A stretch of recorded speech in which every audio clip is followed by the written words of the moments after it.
예, 시장은 조금 주춤주춤 거리고 있는 상황입니다. 전열을 정비하고 있는 그런 단계이죠. 오늘 시황에서는 메리츠증권 광화문 금융센터 신영목 이사님 함께합니다. 어서 오십시오. 안녕하세요. 시황 얘기 또 섹터 이야기 할 건데요. 오늘 주제 보겠습니다. 주제는 섹터 가운데 이제 반도체, 레벨업을 위한 숨고르기냐, 어디를 봐야 되느냐 얘기를 하겠습니다. 일단 이번 주는 잭슨홀 미팅 앞두고 있는 상황이고 거기다 이제 일본의 또 총리가 의회 나가서 일본은행 총재가 얘기한다는 얘기 때문에 엔화가 조금 더 긴장감을 주는 상황인데 미국 주가는 상당히 잘 갑니다. 네, 시장비 어떠세요? 일단 미국 주가도 엔비디아 주가 보시면 아시겠지만 네. 고점 대비했을 때 이제 거의 한 8, 9% 정도 남은 상태이기 때문에 거의 뭐 주가 다 회복했다고 볼 수 있겠고 네. 아마 IT는 전 세계 IT 주식들의 아마 향방은 엔비디아 실적 발표 때 아마 판가름 날 것 같고요. 근데 제가 이제 계속 말씀드리지만은 8월에 이제 실적 시즌이 이제 거의 끝났기 때문에 이 이후에는 좀 약간 다른 흐름으로 우리 시장의 흐름이 갈 수 있을 거라고 저는 예상하고 있고 왜냐면은 사실은 이제 연간 실적 나오고 지금 3분기 실적이 마무리되려면은 다음 달까지 있어야 되고 그 3분기 실적이 나오려면은 10월이나 11월 가야 되기 때문에 이 공백기 내에서는 약간 모멘텀 주식들이 좀 더 강한 흐름, 그러니까 중소형주가 좀 강한 흐름이 나올 거라고 예상하고 있습니다. 그래서 아마 근데 중요한 것은 어떤 모멘텀 주식들이라든지 어떤 중소형주들이라든지 단순히 뭐 회사 자체적으로 좋아지는 것도 굉장히 좋겠지만 산업의 흐름을 타고 가는 회사들이 저는 굉장히 좋을 것 같다고 생각이 들거든요. 그래서 여전히 우리가 AI 반도체, 그러니까 뭐 지금 뭐 과잉 투자에 대한 어떤 논란도 많이 있긴 하지만 주가가 이제 어떻게 됐건 간에 미국의 주식들이 미국의 주식의 흐름이 그것이 아니라는 것을 반증하고 있기 때문에 역시 이런 밸류체인 내에서 AI 반도체 내에서 산업군의 변화, 다음 올 섹터들에 대해서 미리 이제 준비하고 계셨다가 사실은 지금 아시겠지만 변동성이 굉장히 좀 뭐랄까 심한 장세라고 좀 볼 수 있어요. 왜냐하면 하루하루의 시황에 따라서 매크로의 분위기에 따라서 많이 달라지고 있기 때문에. 네. 근데 이럴 때 우리가 보면은 투자가들이 매매가 많아지고요. 그리고 또 자꾸 이제 종목을 빨리 갈아타다 보면 수익이 별로 나지 않거든요. 근데 이럴 때 내가 사야 될 종목들을 미리 정해놓고 그런 종목들을 이런 흔들림이 있는 구간에서 꾸준히 사 모으신다고 한다면은 여전히 뭐 시장은 성장주에 대해서 계속적으로 어떤 성장성 있는 산업들이 계속 실적을 내는 것을 보여주고 있기 때문에 그런 성장성 있는 회사들, 그러니까 AI 반도체라든지 뭐 바이오도 마찬가지고요. 본인이 공부한 그런 주식 내에서 이제 시장이 흔들림이 있을 때 좀 중심을 잡고 가시는 전략으로 가야 될 것 같다 이렇게 말씀드리고 싶습니다. 네.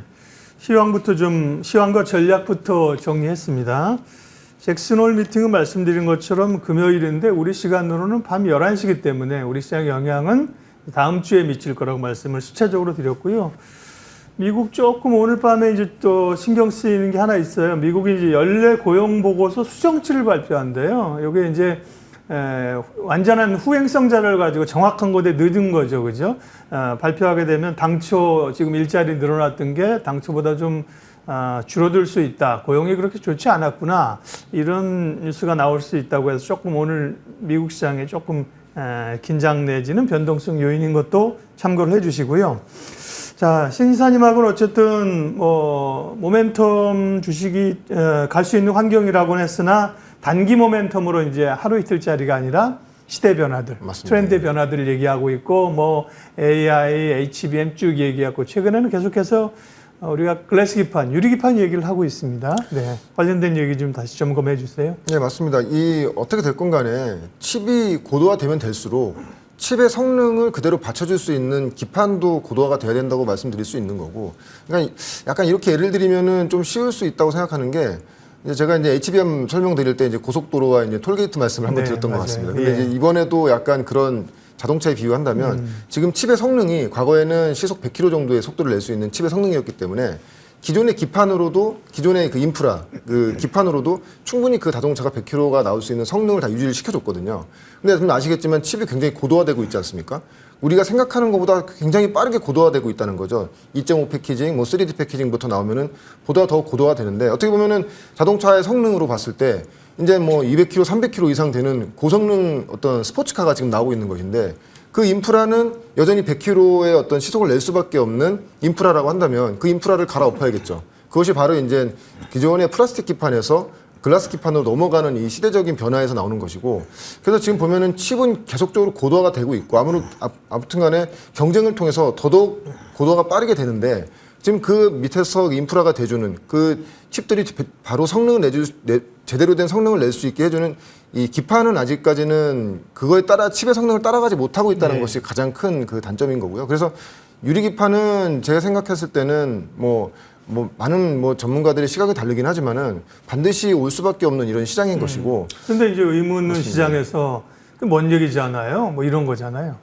우리가 4, 5년 전에 2차 전지를 투자를 했을 때 지금 전기차 안 돌아다니는 그때 당시에도 어차피 열린 시장이라는 것을 보고 갔던 것이고 근데 이거는 그러니까 이게 그런 거습니다. 뭐냐면은 만약에 우리가 이제 저의 개인적인 견해로 미래의 시장이 이렇게 될 거라고 예측드리는 것이 아니고, 이건 실질적으로 지금 필드에서 일어나고 있는 것이고, 이거에 대한 유리기판에 대한 변화가 굉장히 빠르게 지금 성장하고 있기 때문에 시장의 생각과 우리가 생각하는 어떤 이 시장의 흐름과 그리고 실질적으로 필드에서 움직이는 업체들의 어떤 이 발걸음은 좀 괴리감이 있다. 그래서 실질적으로 공부를 해서 투자 종목을 찾거나 아니면 투자를 해야 되는 것은 지금부터가 시작돼야 된다고 저는 생각하고 있고요.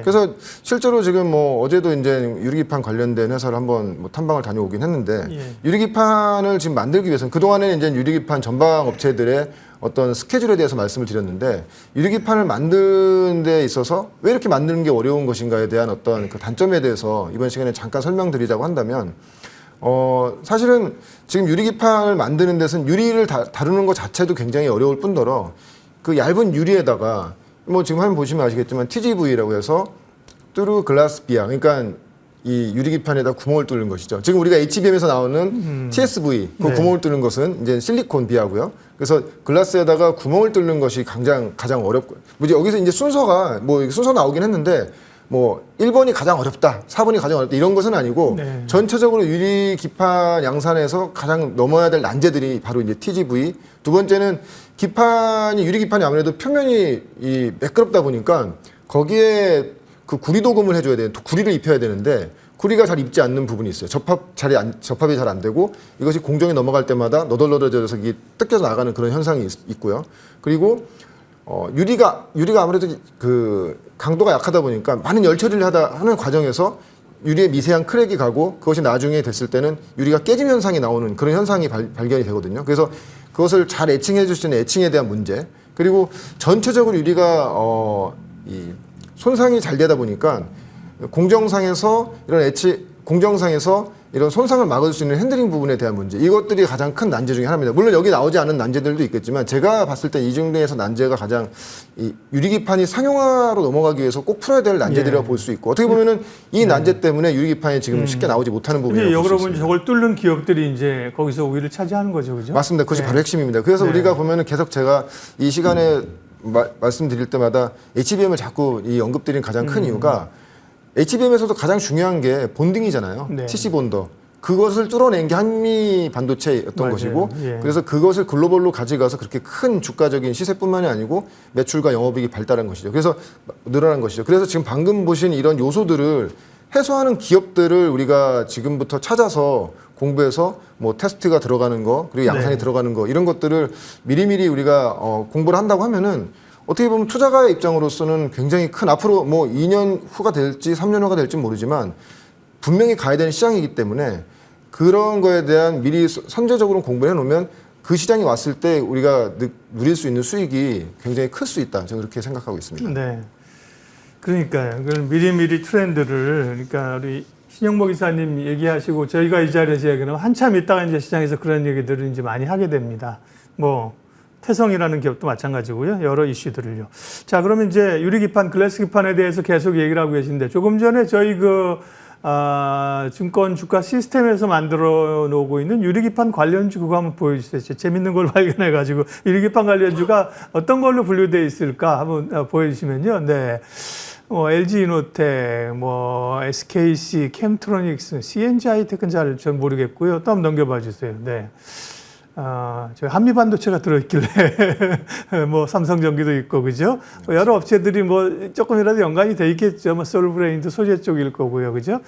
그 가운데 오늘 좀 주목해볼 히든밸류 종목은요. 네. 네, 캠트로닉스입니다. 캠트로닉스도 나왔습니다. 네. 일단 기본적으로 아까 이제 앵커님께서 좋은 말씀해 주셨어요. 이게 투자가로서 기다리는 게 너무 힘들다라는 것이죠. 네. 올 시장은 맞는데 나 혼자 기다려야 되고 예. 시장에 상관없이 그렇기 때문에 본업 베이스, 그래서 제가 가장 좋아하는 기업들이 본업 베이스가 좋고 본업이 성장하면서 히든 밸류, 그러니까 어떻게 보면은 시장에 임팩트를 줄 수 있는 그런 어떤 새로운 성장 동력을 갖고 있는 회사들이 실제로 그 신성장 동력이 생겼을 때 주가의 퍼포먼스가 굉장히 좋았다. 그런 의미에서 이제 항상 이 본업 베이스가 좋은 회사들을 말씀드리는데 캠트로닉스는 기본적으로 본업 베이스로 봤을 때는 지금 싼 상태입니다. 네. 왜냐하면 캠트로닉스 다들 잘 아시는 분들도 있겠지만 캠트로닉스는 전체적인 주요 사업이 화학 계열 사업과 전자 계열 사업. 그러니까 전자 계열 사업은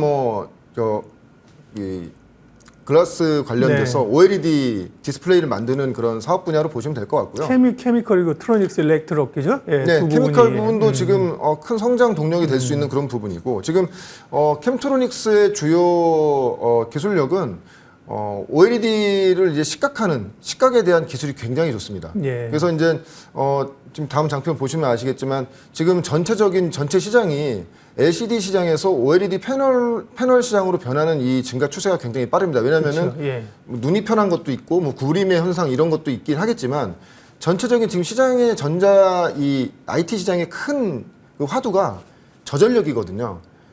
OLED를 쓰게 되면 아무래도 저전력의 어떤 그런 니즈를 맞춰줄 수 있기 때문에 OLED로 전환되는 수요도 많고요. 그리고 이제 당연히 눈이 편하고 화질이 좋으니까 OLED로 전환되는 수요도 많고 그렇게 되면 OLED 관련돼서 OLED 시각의 아주 최대 강점을 갖고 있는 지금 캠트로닉스가 향후 시장에 대한 수혜를 굉장히 크게 누릴 수 있는 그런 상태인 거고요. 그래서 지금 애플 같은 경우에도 우리가 지금 대면적 시장은 OLED로 계속 교체되고 있는데 지금 그리고 스마트폰 시장에서 계속 점진적으로 교체가 되고 있고 그리고 이제 노트북이라든지 태블릿 같은 이제 개인용 디바이스에도 이 OLED 채용이 점점 늘어나고 있습니다. 그래서 다음 장표 혹시 이제 준비된 장표 또 보여주시면은 기존의 캠트로닉스 같은 경우에는 지금 보시면은 맨 앞단에 있는 리지드 OLED라는 지금 이 시각 공정, OLED에 나오는 시각 공정. 이게 보면은 왼쪽 맨 밑에 하단에 글라스 서브스트레이트라고 되어 있는데 여기에 이제 시각을 하는 기술이 굉장히 뛰어납니다. 그래서 이 공장은 지금 현재 공장 거의